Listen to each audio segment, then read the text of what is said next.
Iran accuses Saudi Arabia, the UAE, and the U.S. of running Saturday's terror attack from the shadows. There's been data exposure at the UN. The Kodi platform's exploited for cryptojacking. The SHEIN retail breach affects more than 6 million. Atlanta says its ransomware incident is now over. The FBI warns of payroll phishing. A U.S. strategy for quantum technology is offered. We've got a look at sports and cybersecurity. And has the Riemann hypothesis been proved?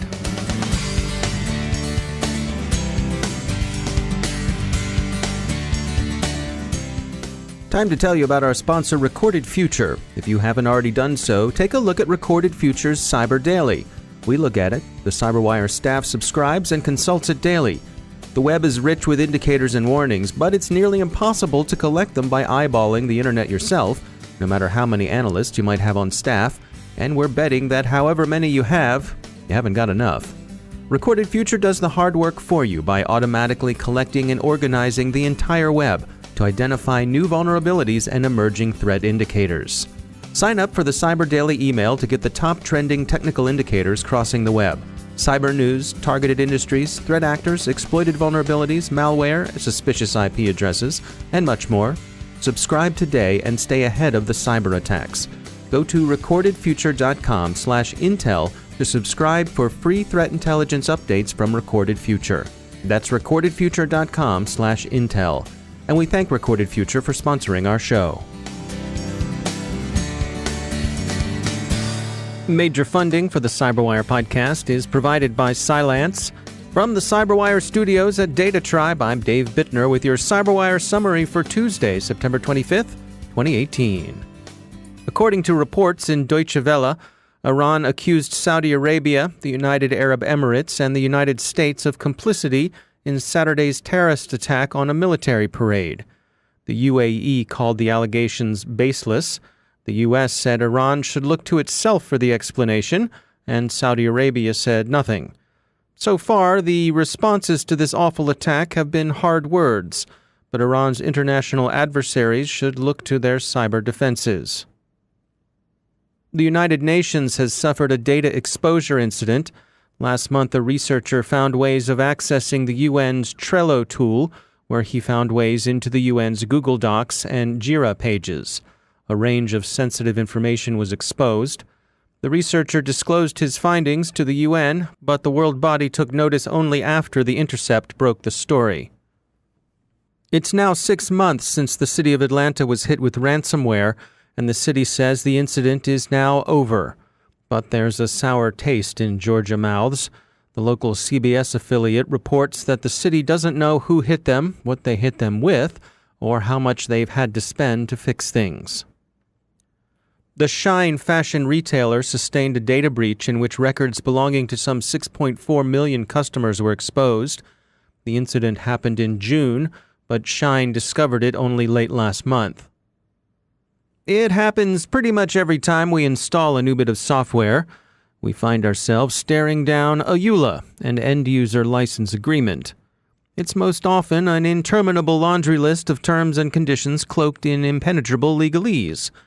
Not only is it frustrating, but it defeats its own legitimate purpose, to explain the expectations and agreements between the maker of the software and the user.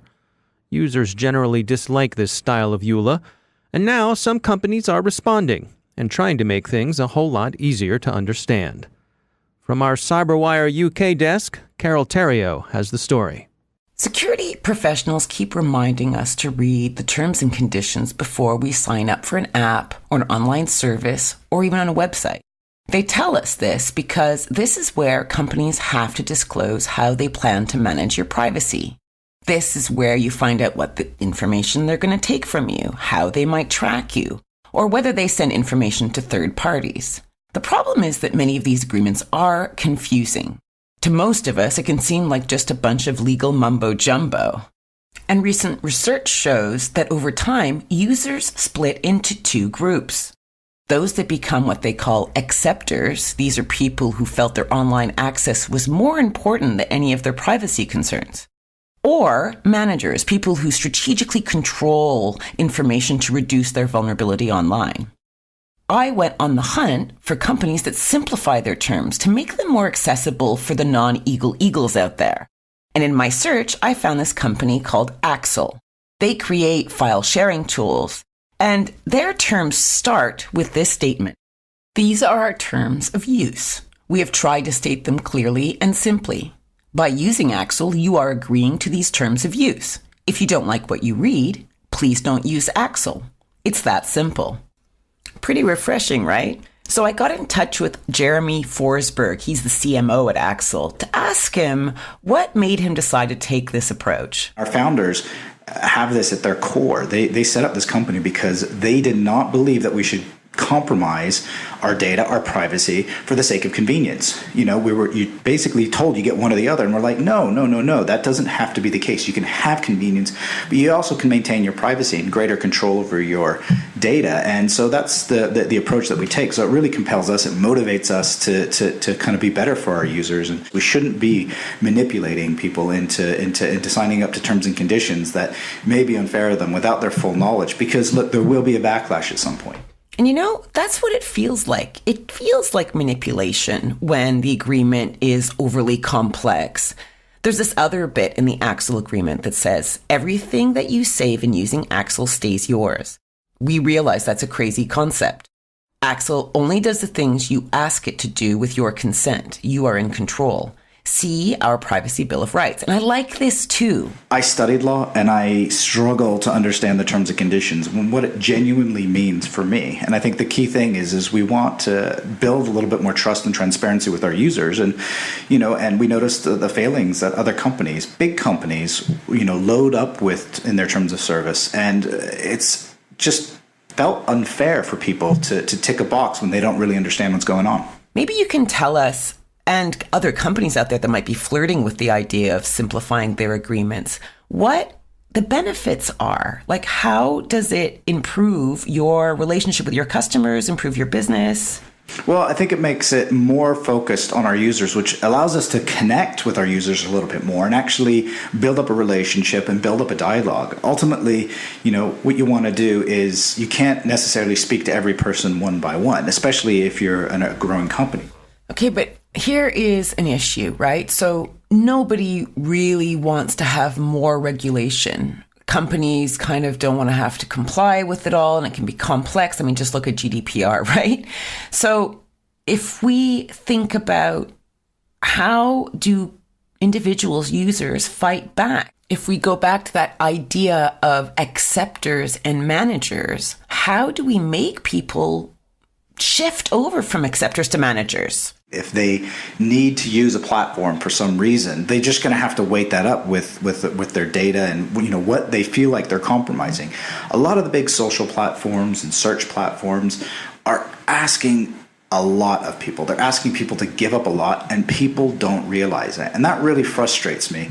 That it really frustrates me that people are being asked to compromise so much about their identities, their digital identities, without really understanding.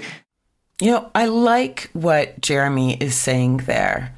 Maybe we just need to reprioritize our interests, and we need to think carefully about the services we sign up for. Instead of accepting tracking and data collection willy-nilly, we should make the time to review the privacy policy.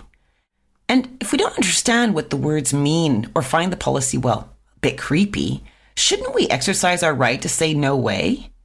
Tell you what, my privacy boots are certainly made for walking. It's not just a legal or a moral decision, it's a business decision. This was Carole Theriault for the Cyberwire. And of course, you can hear more of Carole Theriault on the Smashing Security podcast along with her co-host, Graham Cluley. The US FBI has issued a warning that criminals are actively phishing for payroll login credentials. These are the sorts of accounts organizations use to enable their employees to check when and how much they've been paid. They also often enable employees to change direct deposit accounts or request prepaid debit cards. Those last two possibilities are the ones that criminals find attractive, since they give them a way to loot bank accounts. There are two general lessons to be drawn from this trend in online crime. First, criminals are moving to the cloud just as enterprises are. Compromising this sort of payroll service usually doesn't involve any intrusion into an organization's networks, still less the compromise of any endpoints. If an employee gives up his or her credentials, the crooks will cheerfully precipitate cash from the cloud. Second, organizations teach by the way they communicate. If your organization is in the habit of sending employees emails with links to click, if this is the way you handle communication about accounts and credentials, you're teaching your employees some dangerous security habits. The U.S. has announced a national strategy for quantum information science. Major companies meeting at the White House to discuss the strategy include J.P. Morgan Chase, IBM, Honeywell, Lockheed Martin, Goldman Sachs, AT&T, Intel, Northrop Grumman, and Google. The strategy includes, but isn't confined to, quantum computing and its implications for cryptography and security generally. It extends to most aspects of information technology and, according to some reports, to the prospect of advancing work on materials by design. Something about quantum theory has long troubled our physics desk. You've heard of Schrödinger's cat, the unobserved cat in the closed box that's neither alive nor dead until somebody looks in. That's always struck our experts as a gratuitously cruel thought experiment. They prefer Schrödinger's dog. The dog is unobserved, neither standing cheekily on top of the dining room table nor staying dutifully on the floor. Consider the dog to be in a state of quantum superimposition until Mom walks in, sees what's up, and vigorously collapses his wave packet for him. That's better, right? Anyway, we've always been a BYOD shop. That's bring your own dog here at the Cyberwire. Security firm Panarrays has taken a look at American professional football to see which National Football League teams have the most secure websites. They conclude that the top 5 are, counting down to the most secure, the Pittsburgh Steelers, as the Yinzers would pronounce it, the Los Angeles Rams, the Miami Dolphins, the New York Jets, and coming in at number 1, the Kansas City Chiefs. The study is obviously flawed since it completely overlooks the Baltimore Ravens, the only team to our knowledge who ever had a lineman on the roster, the now retired John Urschel, who was invited to deliver papers on applied mathematics to NSA at Fort Meade. So phooey. On the other hand, our sports desk has long been a hotbed of admiration for Kansas City defensive coordinator Bob Sutton, so maybe there could be something to the study after all. And finally, at a conference in Heidelberg, mathematician Michael Atiyah says he's proved the Riemann hypothesis, but stops short of offering the proof itself. He can say what he wants, but we'll believe it when John Urschel tells us it's so.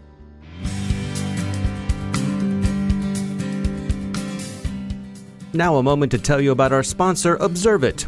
It's 2018. Traditional data loss prevention tools aren't cutting it anymore. They're too difficult to deploy, too time-consuming to maintain, and too heavy on the endpoint. They are high maintenance and require endless fine-tuning. It's time to take a more modern approach. With Observit, you can detect insider threats, investigate incidents quickly, and prevent data loss.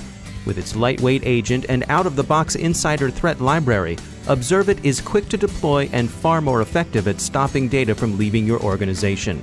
That's because Observit focuses on user behavior. It's built to detect and respond to insider threats, and it's extremely difficult even for the most technical users to bypass. Bring your data loss prevention strategy into the modern era with Observit. Learn more at observit.com/cyberwire. That's observit.com/cyberwire. And we thank Observit for sponsoring our show.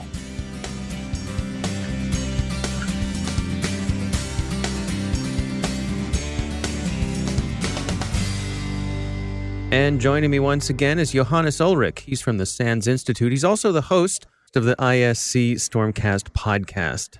Johannes, welcome back. We wanted to touch today about hurricane and disaster-related scams. We recently had Hurricane Florence came at the east coast of the U.S., and with that comes people who are trying to profit off of that. What can you share with us? Yeah, thanks for having me. So with these hurricanes, it's sort of an annual reminder, really, that whenever there is a large disaster that, of course, gets people interested, makes the news, and also makes people want to help, that there are people that take advantage of it. And what we have seen in the past is, for example, fake charities that are all of a sudden springing up and that register host names or web addresses that are then being used to advertise their services. Also, a lot of lawyers lately that sort of jump in and essentially do ambulance chasing, I guess it's called, trying to get cases lined up. So really, it's more a matter of be aware. Don't necessarily trust anybody that you haven't done business with before, whether that's a charity, whether that's a lawyer, whether that's a contractor. Yeah, we saw a couple of stories come by. One of was the scammers were actually going door to door, telling people that they had to evacuate. And the notion was that they were basically casing the joints to see who was home, who was planning on staying, who was planning on going, so they could come back later and presumably rob the place. Yeah, and that's another sort of issue. So the cyber component of this is if you, for example, advertise on Facebook or such that you evacuated, this may be used by criminals then to target your residence for burglary. Yeah, and of course the phishing campaigns come through with the targeted attacks. We saw another one that people were saying that they were trying to gather information by saying, in order to be eligible for disaster relief funds after the fact, we need all of your personal information now. Yes, and that's actually something I saw last year when Hurricane moved through Jacksonville, where I live. A couple of my neighbors, a couple months later, got letters from FEMA telling them that they applied for disaster assistance, and essentially without them ever doing so. So essentially what's happening is that people use stolen data they either got via targeted phishing emails like this or from other breaches to apply for disaster relief. And then, of course, the money is actually paid pretty quickly, but then later FEMA or whoever paid the money comes back to actually verify the information. And at that point, of course, they're now contacting the victim of the scam whose information got stolen. Yeah, and I think it's also an important point that, for those of us who are in the business, we're tuned to recognize these things, but I think it's important to reach out to other family members, particularly if you have elderly family members who may be more susceptible to these. Yes, that's very important because people are under distress when they're receiving these emails. They worry about evacuating, and they're necessarily not verifying all of these emails and these messages they're getting very carefully. Yeah. All right. Well, it's certainly a cautionary tale. Johannes Ullrich, thanks for joining us. Thank you. And that's the Cyberwire. For links to all the stories mentioned in today's podcast, check out our daily news brief at thecyberwire.com. Thanks to all of our sponsors for making the Cyberwire possible, especially to our sustaining sponsor, Cylance. To find out how Cylance can help protect you using artificial intelligence, visit Cylance.com. And Cylance is not just a sponsor, we actually use their products to help protect our systems here at the Cyberwire. And thanks to our supporting sponsor, VMware, creators of Workspace ONE Intelligence. Learn more at vmware.com. The Cyberwire podcast is proudly produced in Maryland out of the startup studios of Data Tribe, where they're co-building the next generation of cybersecurity teams and technology. Our Cyberwire editor is John Petrick, social media editor Jennifer Iben, technical editor Chris Russell, executive editor Peter Kilpie, and I'm Dave Bittner. Thanks for listening.